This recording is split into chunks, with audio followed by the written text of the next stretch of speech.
How to clear Google Photos storage. Hello everybody, welcome back to my channel. This is me Pipin Basnet, and today I'll guide you on how you can clear your Google Photos storage.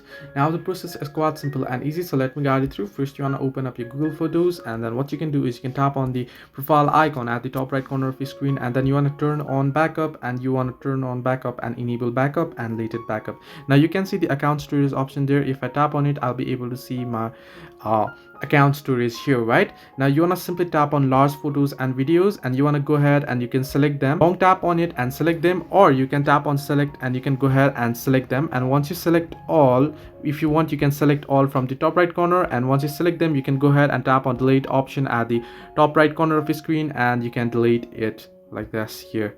So you can see you can move it to bin, and you can later clear the recycle bin. Now if you want to manage your stories, you can see blurry photos and such options. You want to go ahead and you want to delete them as well, and you can see screenshots and such. You can clear it from here. So this way you can easily free up your Google Photo storage. Hope this helped you. Do like and subscribe, and do not forget to leave a comment down below if you have any further issues.